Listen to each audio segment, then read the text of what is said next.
Numbers 22. Then the Israelites traveled to the plains of Moab and camped along the Jordan across from Jericho. Now Balak son of Zippor saw all that Israel had done to the Amorites, and Moab was terrified because there were so many people. Indeed, Moab was filled with dread because of the Israelites. The Moabites said to the elders of Midian, "This horde is going to lick up everything around us, as an ox licks up the grass of a field." So Balak son of Zippor, who was king of Moab at that time, sent messengers to summon Balaam son of Beor, who was at Pethor near the river in his native land. Balak said, "A people has come out of Egypt. They cover the face of the land and have settled next to me. Now come out and put a curse on these people, because they are too powerful for me. Perhaps then I will be able to defeat them and drive them out of the country. For I know that those you bless are blessed, and those you curse are cursed." The elders of Moab and Midian left, taking with them the fae for divination. When they came to Balaam, they told him what Balak had said. "Spend the night here," Balaam said to them, "and I will bring you back the answer the Lord gives me." So the Moabite princes stayed with him. God came to Balaam and asked, "Who are these men with you?" Balaam said to God, "Balak son of Zippor, king of Moab, sent me this message. A people that has come out of Egypt covers the face of the land. Now come and put a curse on them for me. Perhaps then I will be able to fight them and drive them away." But God said to Balaam, "Do not go with them.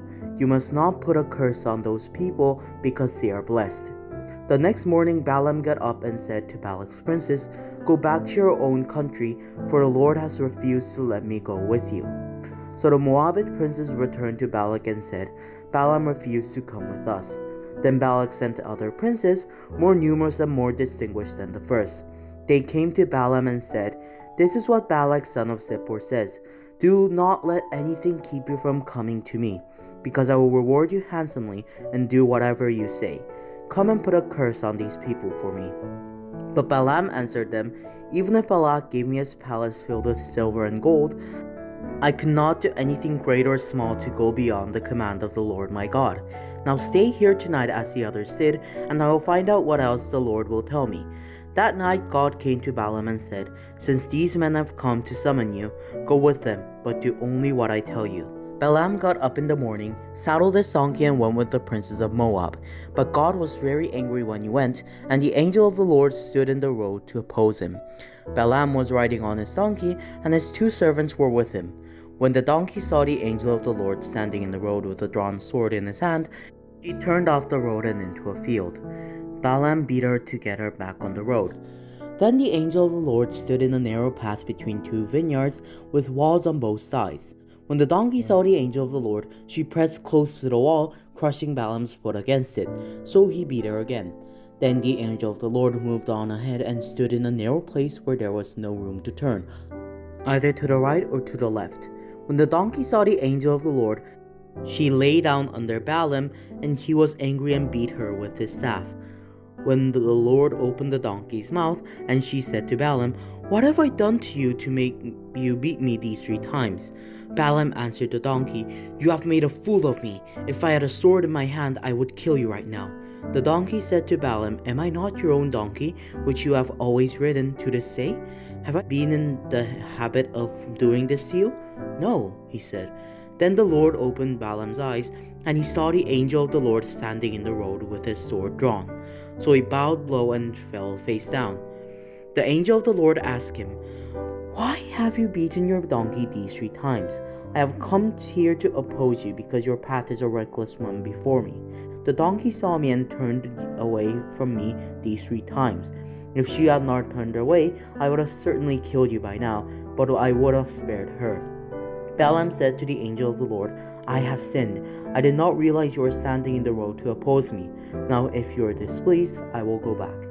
The angel of the Lord said to Balaam, "Go with the men, but speak only what I tell you." So Balaam went with the princes of Balak. Balak heard that Balaam was coming. He went out to meet him at the Moabite town on the Arnon border at the edge of his territory. Balak said to Balaam, "Did I not send you an urgent summons? Why didn't you come to me? Am I really not able to reward you? Well, I have come to you now, Balaam replied, but can I say just anything? I must speak only what God puts in my mouth. Then Balaam went with Balak to Kiriath Huzoth. Balak sacrificed cattle and sheep and gave some to Balaam and the princes who were with him. The next morning, Balak took Balaam up to Bamathba, and from there he saw part of the people. Numbers 23. Balaam said, "Build me 7 altars here and prepare 7 bulls and 7 rams for me." Balak did as Balaam said, and the 2 of them offered a bull and a ram on each altar. Then Balaam said to Balak, "Stay here beside your offering while I go aside.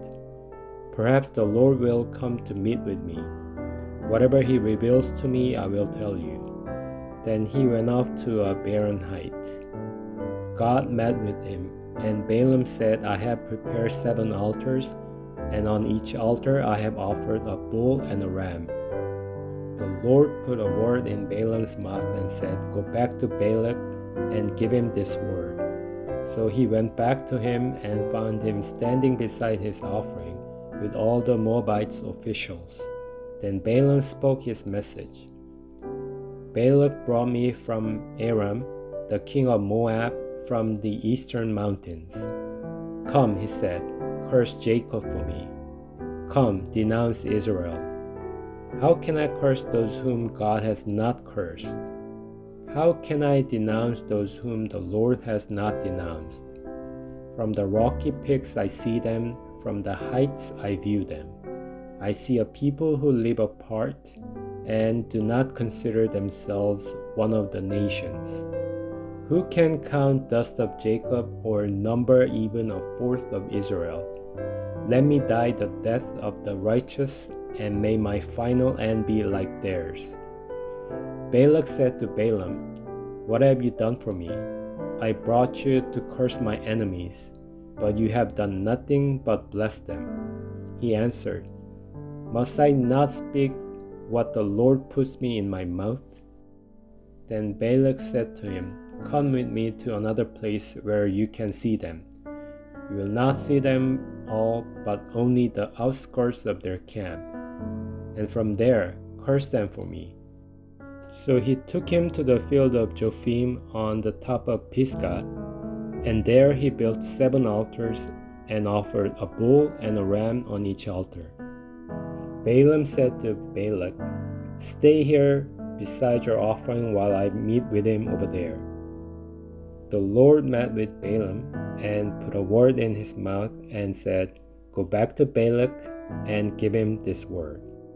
So he went to him and found him standing beside his offering with the Moabites' officials. Balak asked him, "What did the Lord say?" Then he spoke his message. "Arise, Balak, and listen. Hear me, son of Zippor. God is not human that he should lie, not a human being that he should change his mind. Does he speak and then not act? Does he promise and not fulfill? I have received a command to bless. He has blessed, and I cannot change it. No misfortune is seen in Jacob, no misery observed in Israel. The Lord their God is with them. The shout of the king is among them. God brought them out of Egypt. They have the strength of a wild ox. There's no divination against Jacob, no evil omens against Israel. It will now be said of Jacob and of Israel, see what God has done. The people rise like a lioness. They rouse themselves like a lion that does not rest till it devours its prey and drink the blood of its victim." Then Balak said to Balaam, "Neither curse them at all, nor bless them at all." Balaam answered, "Did I not tell you I must do whatever the Lord says?" Then Balak said to Balaam, "Come, let me take you to another place. Perhaps it will please God to let you curse them for me from there." And Balak took Balaam to the top of Peor, overlooking the wasteland. Balaam said, "Build me 7 altars here and prepare 7 bulls and 7 rams for me." Balak did as Balaam had said and offered a bull and a ram on each altar. Numbers 24. Now when Balaam saw that it pleased the Lord to bless Israel, he did not resort to divination as at other times, but he turned his face towards the wilderness. When Balaam looked out and saw Israel encamped tribe by tribe, the Spirit of God came on him, and he spoke his message. The prophecy of Balaam, son of Beor, the prophecy of one whose eyes sees clearly, the prophecy of one who hears the words of God, who sees a vision from the Almighty, who falls to prostrate and whose eyes are open. How beautiful are your tents, Jacob, your dwelling places, Israel. Like valleys they spread out, like gardens beside the river, like aloes planted by the Lord, like cedars beside the waters. Water will flow from their buckets, their seed will have abundant water. Their king will be greater than Agag, their kingdom will be exalted. God brought them out of Egypt. They have the strength of a wild ox. They devour hostile nations and break their bones in pieces. With their arrows they pierce them. Like a lion they crouch and lie down. Like a lioness, who dares to rouse them?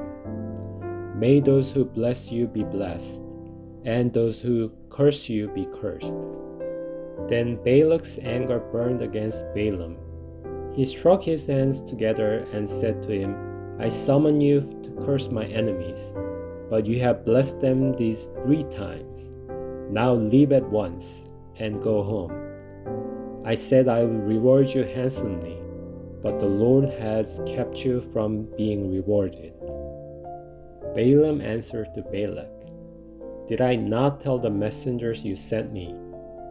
Even if Balak gave me all the silver and gold in his palace, I could not do anything of my own accord, good or bad, to go beyond the command of the Lord, and I must say only what the Lord says. Now I'm going back to my people, but come, let me warn you of what this people will do to your people in days to come. Then he spoke his message. The prophecy of Balaam, son of Beor, the prophecy of one whose eye sees clearly, the prophecy of one who hears the words of God, who has knowledge from the Most High, who sees a vision from the Almighty, who falls prostrate, and whose eyes are open. I see him, but not now.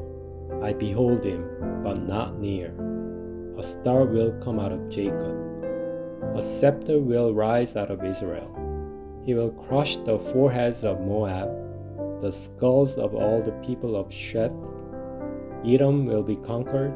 Seir, his enemy, will be conquered, but Israel will grow strong. A ruler will come out of Jacob and destroy the survivors of the city. Then Balaam saw Amalek and spoke his message. Amalek was first among the nations, but their end will be utter destruction. Then he saw the Canaanites and spoke his message. Your dwelling place is secure. Your nest is set in a rock. Yet you Canaanites will be destroyed when Asshur takes you captive. Then he spoke his message. Alas, who can live when God does this? Ships will come from the shores of Cyprus. They will subdue Asshur and Eber, but they too will come to ruin. Then Balaam got up and returned home, and Balak went his own way.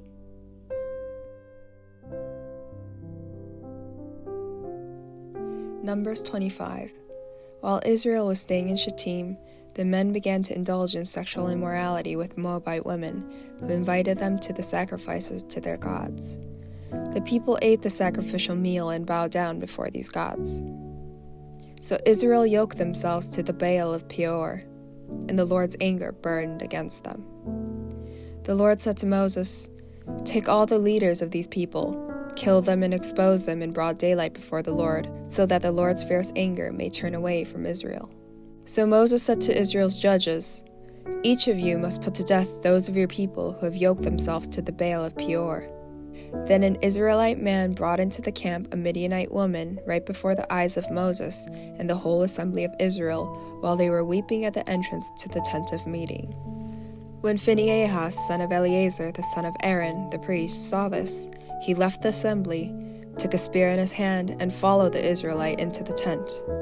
He drove the spear into both of them, right through the Israelite man and into the woman's stomach. Then the plague against the Israelites was stopped, but those who died in the plague numbered 24,000.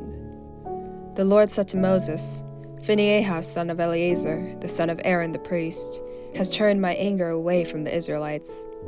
Since he was as zealous for my honor among them as I am, I did not put an end to them in my zeal. Therefore, tell him I am making my covenant of peace with him. He and his descendants will have a covenant of a lasting priesthood, because he was zealous for the honor of his God and made atonement for the Israelites." The name of the Israelite who was killed with the Midianite woman was Zimri, son of Salu, the leader of a Simeonite family.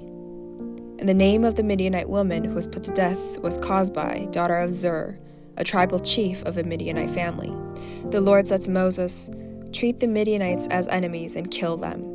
They treated you as enemies when they deceived you in the Peor incident involving their sister Cosbi, the daughter of a Midianite leader, the woman who was killed when the plague came as a result of that incident."